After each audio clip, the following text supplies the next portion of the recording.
बिस्मिल्लाहिर्रहमानिर्रहीम। लाखों करोड़ों दुरूदो सलाम मोहम्मद मुस्तफ़ा सल्लल्लाहु अलैहि वसल्लम और आले मोहम्मद पर। मैं हूँ उमर दराज गोंदल। आज इतवार का दिन है। इतवार अदालतें नहीं लगती सिवाय इसके कि तहरीक इंसाफ से बल्ले का निशान छीनना हो, सिवाय इसके कि पाकिस्तान तहरीक इंसाफ की हुकूमत गिरानी हो या उनके खिलाफ ये ऑर्डर देना हो कि जनाब जाएँ और अदम एतमाद के ऊपर वोटिंग कराएँ। आज अदालत नहीं लगी, लेकिन 28 सफ़हात के ऊपर मुश्तमिल एक तहरीरी हुक्मनामा आया है और जो तहरीरी हुक्मनामा है वो बहुत ही मानी खेज है और उसमें बहुत सारी बातें समझ आई हैं। उसके अंदर एक बात तो ये समझ आई है कि पाकिस्तान के जो 40 लाख शहरी हैं, 4 मिलियन जो लोग हैं, उनके जो मोबाइल फ़ोन सारफीन है 40 लाख, उनके जो कॉल्स रिकॉर्ड्स हैं उनके मैसेजेस को न सिर्फ सुना और पढ़ा जा सकता है बल्कि रिकॉर्ड भी किया जा सकता है।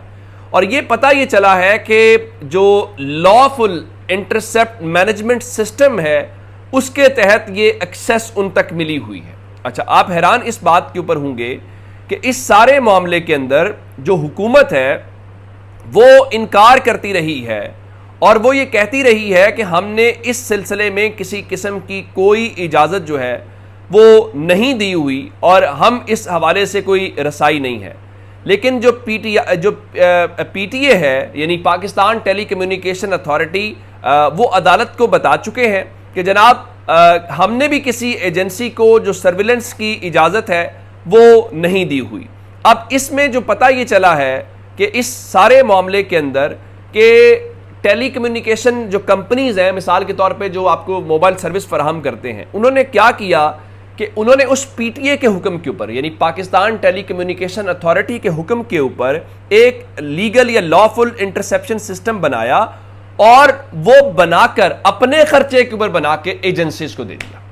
अच्छा, अब वफाकी हुकूमत जो है वो ये कहती आई है कि जनाब हम इस किस्म का किसी किस्म का कोई जो वो रिकॉर्डिंग है या वो सब कुछ ऐसा कुछ भी नहीं कर रहे। ये उनका जवाब हो गया। अच्छा, उसके बाद पाकिस्तान टेली कम्युनिकेशन अथॉरिटी जो है वो भी कह रही है जी हम इस किस्म का कोई काम नहीं कर रहे।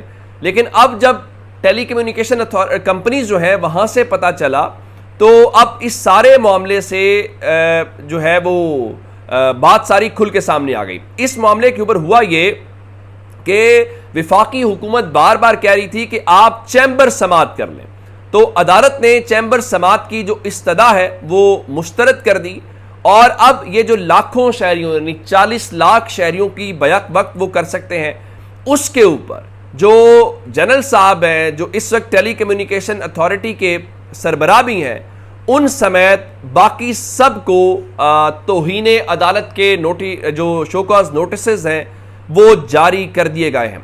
जो टेली कम्युनिकेशन अथॉरिटी के चेयरमैन है वो major general retired Hafizur Rahman है और उनको और जो मेंबर्स हैं पीटीए के उन सब को क्या कहते हैं कि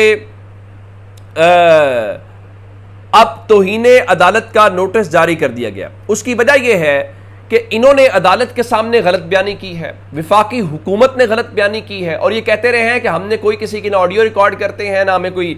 लेकिन अब अदालत के सामने पता चला है कि 40 लाख लोगों तक एजेंसीज की एक्सेस है, वो फोन सुन सकते हैं, मैसेज सुन सकते हैं, रिकॉर्ड कर सकते हैं।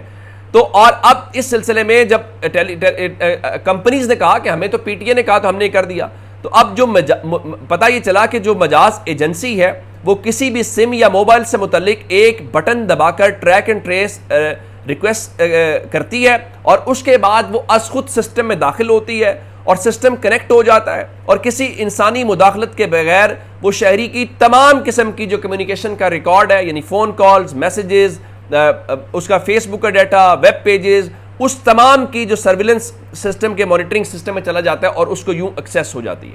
अब इस सारे मामले के ऊपर इस्लामाबाद हाई कोर्ट ये कह रही है कि आपने हमें अगर तो या तो कहें कि हुकूमत ला इल्म है या आपने गलत बयानी की है। तो उन्होंने ये कहा कि चेयरमैन पीटीए को मेजर जनरल जो हफीज है रिटायर्ड, उनको तौहीने अदालत और बाकी को कहा जाता है कि आप चेयरमैन पीटीए और पीटीए मेंबरान 6 हफ्तों में तौहीने अदालत के नोटिस का जवाब जमा कराएं और ये बताएं कि चेयरमैन पीटीए जो जनरल रिटायर्ड हफीजुर रहमान है उनके और बाकी जो मेंबरान हैं उनके खिलाफ तौहीने अदालत की कार्रवाई शुरू क्यों की जाए, क्योंकि अदालत समझती है कि पीटीए ने बज़ाहिर अपनी रिपोर्ट्स में सर्विलेंस सिस्टम से मुतल्लिक गलत बयानी की है और कानून के मुताबिक शहरियों की किसी किस्म की भी जो सर्विलेंस है या उनकी जासूसी है वो एक गैर कानूनी अमल है। और उसके अलावा अदालत ने और यह कहा है कि रियासत की सरपरस्ती में लॉफुल इंटरसेप्शन मैनेजमेंट सिस्टम के जरिए 4 मिलियन शहरियों की जासूसी या सर्विलेंस की जिम्मेदारी विफाकी हुकूमत पर आयद होती है। वजीर आजम और काबीना मेंबरान इस मैस सर्विलेंस के इज्तिमाई और इनफरादी तौर पर जिम्मेदार हैं। अदालत उम्मीद करती है कि वजीर आजम तमाम इंटेलिजेंस एजेंसियों से रिपोर्ट तलब करके मामला काबीना के सामने रखेंगे और वजीर आजम लॉफुल मैनेजमेंट सिस्टम से मुतल्लिक 6 हफ्तों में अपनी रिपोर्ट अदालत में जमा करवाने के पाबंद होंगे। और चूंकि विफाकी हुकूमत और पीटीए जब यह बता चुके हैं कि हमने किसी किस्म की सर्विलेंस की इजाजत नहीं दी, तो अब टेलीकॉम कंपनीज का शहरियों के डाटा तक रसाई देना गैर कानूनी है, इसलिए अदालत उनको जो है वो कर रही है। अदालत ने यह कहा कि अब यह बताया जाए, विफाकी हुकूमत 6 हफ्ते में बताए कौन शहरियों के डाटा तक रसाई फिर सोशल मीडिया पर डाटा लीक का जिम्मेदार है। बादी नजर में वज़राए आज़म, सियासी लीडर्स, जजेस, उनकी फैमिलीज, बिजनेसमैन जो हैं उनकी ऑडियो रिकॉर्डिंग सर्विलेंस का मैकेनिज्म मौजूद है। बादी नजर में ऑडियो रिकॉर्डिंग करके बाद में सोशल मीडिया अकाउंट्स पर फिर मेन स्ट्रीम मीडिया पर आती है। अब यह है असल में वो मैटर जिसकी बुनियाद के ऊपर अदालत ने उनको कहा है कि जनरल साहब आप और आपके जो बाकी मेंबरान हैं वो जवाब दें, और अब ये मामला इस तरह से टिक नहीं सकता। फिर आपने एक और देखा होगा कि अजहर मिशवानी के भाई नहीं मिल रहे, शहबाज गिल साहब के भाई नहीं मिल रहे, तो वो कहते हैं जनाब देखें ना, हमें अदालत से वो इजाज़त नहीं मिल रही हमें डाटा मिलने की। तो इस्लामाबाद हाई कोर्ट ने ऑडियो केस में इस्लामाबाद पुलिस और मुल्क भर की जो पुलिस है उसकी इस्तदा को मान लिया है और मुल्ज़िमान की जो CDRs हैं लाइव लोकेशन पुलिस के साथ शेयर करने पर पाबंदी ख़त्म करते हुए कहा है कि टेलीकॉम कंपनीज आइंदा समात तक CDR लाइव लोकेशन वजारत दाखिला के SOPs के मुताबिक पुलिस और FIA के साथ शेयर कर सकते हैं। लेकिन ये ज़ाहिर है मुल्ज़िमान के हवाले से है, ये नहीं हो सकता कि आप हर किसी के हवाले से करें। ये तो एक बहुत बड़ी डेवलपमेंट है, अब इसके ऊपर कुछ ना कुछ होगा। नंबर 2, मौलाना फजलुर रहमान जो है उन्होंने एक अब से थोड़ी देर पहले प्रेस कॉन्फ्रेंस की है और प्रेस कॉन्फ्रेंस का लुबे लुबाब पहला ये है कि एक तो उन्होंने फाइनल ऐलान किया है और लगता यह है कि अब बात बिल्कुल आखिरी चीज़ों की तरफ जा रही है। वो क्या है? उन्होंने कहा है कि जो 8 फरवरी के इलेक्शंस हुए हैं हम उन इलेक्शंस को नहीं मानते, हमें किसी सूरत वो कबूल नहीं है, इसलिए मुल्क के अंदर असर नौ नए इंतखाबात करवाए जाएं। यानी मौलाना फजलुर रहमान ने एक बार फिर मुल्क में री इलेक्शंस का मुतालबा कर दिया है। ना सिर्फ री इलेक्शंस का मुतालबा किया है बल्कि यह भी कहा है कि इंतखाबात कराएं और उसके साथ जो इस्टेब्लिशमेंट है वो भी इंतखाबी अमल से दूर रहे, यानी उसमें मुदाखलत जो है वो हरगिज़ भी नहीं होनी चाहिए। अब एक मैटर ये है, दूसरा इंपॉर्टेंट मैटर ये है कि क्या पाकिस्तान तहरीक इंसाफ के साथ उनके मुज़ाकरात हो सकते हैं, क्या वो मिलके कोई तहरीक चला सकते हैं? तो उसके ऊपर मौलाना फजलुर रहमान ने कहा है कि हमारी जो मजलिस शूरा है जिसका इजलास कल और आज हुआ है उसने PTI के राब्तों का जायज़ा लिया है और PTI के साथ हम मुज़ाकरात करना, PTI अगर हमसे मुज़ाकरात करना चाहती है तो हम उन्हें खुश आमदीद कहते हैं। लेकिन उसके बाद उन्होंने एक बात और की है कि जो तहरीक इंसाफ की लीडरशिप है उसमें यकसुई है उसका फुकदान है। कैसे?